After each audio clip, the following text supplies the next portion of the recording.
اب انہوں نے وہ قربانی کا بکرا، تو وہ ایکٹریس غالباً صبا قمر اس کا نام ہے، اس قربانی کے بکرے سے انہوں نے ٹویٹ تو کروا دی، اور اس کے پیچھے لابی یہ کہہ رہی ہے کہ دیکھیں غلطی ہو جاتی ہے انسان سے، وہ مان لیتا ہے، اس نے رجوع کر لیا، اللہ بھی توبہ کا حق دیتا ہے، تو اب آپ بات کرنے والے کون ہوتے ہیں؟ دیکھیں یہ غلطی یہ ہوتی کہ آپ سے اچانک غلطی ہو گئی، یہ ایک کامن وزڈم بھی، کامن سینس بھی اس کے خلاف ہے کہ یہ غلطی سے غلطی نہیں ہوئی، کامن سینس کے خلاف ہے، یہ غلطی سے غلطی نہیں ہوئی ہے، یہ پلاننگ سے غلطی ہوئی ہے، یہ منصوبہ بندی کے تحت شاعر اللہ کی توہین ہوئی ہے، اور ان پر جو کیس بننا چاہیے وہ بھی شاعر اللہ کی توہین کا بننا چاہیے۔ تو مفتی صاحب اگر اس وقت ہم لوگوں نے سخت سٹینڈ نہ لیا تو یہ تو آنے والے دنوں میں کھیل بن جائے گا، آپ نے کیا سوری کر لی، کیا ٹویٹ کر دی، کیا ٹویٹ کر دی، تو صرف انہیں ہی عبرت کا نشانہ بنایا جائے یا جتنے لوگ بھی انوالو تھے؟ دیکھیں جہاں ہوا وہاں مسجد کا ملازم موجود ہوگا،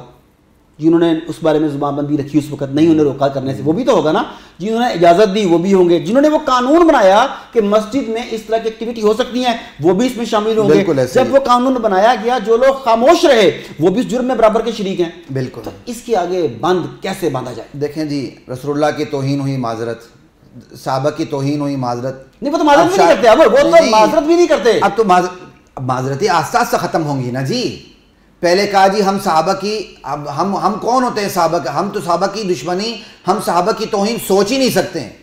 اب اوپر آگے صحابہ کہتے کس کو ہیں بتاؤ؟ ہم تو پہلے دن سے کہتے تھے کہ یہ ہے ہی بےایمان منافق زندیق جو صحابہ کی مخالفت کرتے ہیں، اور اب بات یہاں تک آ گئی کہ مسجدوں میں ناچ گانا شروع ہو گیا، مندر میں مسجد میں فرق کیا رہ گیا؟ میں بات کر رہا ہوں کہ اس حوالے سے جو ہے نا یہ منصوبہ بندی کے تحت کام ہوا ہے، ان پر شاعر اللہ کی توہین کے حوالے سے پورا کیس دائر ہونا چاہیے۔ کون کرے گا وہ کیس دائر؟ آپ خود فقہ کے ماہر ہیں، ریاست کرے گی، ریاست تو ریاست خود مدعی کیوں نہیں بنتی؟ آپ کا اپنا کہنا ہے کہ ریاست اپنا سافٹ امیج دینے کے لیے خود اس میں انوالو ہے، بات تو پھر اگر ریاست اگر مقدمہ نہیں کرتی تو ان چیزوں کا سد باب کیسے ہوگا؟ دیکھیں جی، ایک تو یہ کہ سب سے پہلی بات یہ کہ ریاست خود مدعی بنے، ٹھیک ہے۔ دوسری بات یہ کہ ہماری جتنی بھی دینی سیاسی جماعتیں ہیں اسپیشلی، اور جو باقاعدہ اسلام کا نام لینے والی جماعتیں ہیں دینی سیاسی جماعتوں کے علاوہ، اور جو قائدین ہیں اور باقاعدہ جو اپنا اثر و رسوخ رکھتے ہیں، وہ اپنی ایمانی غیرت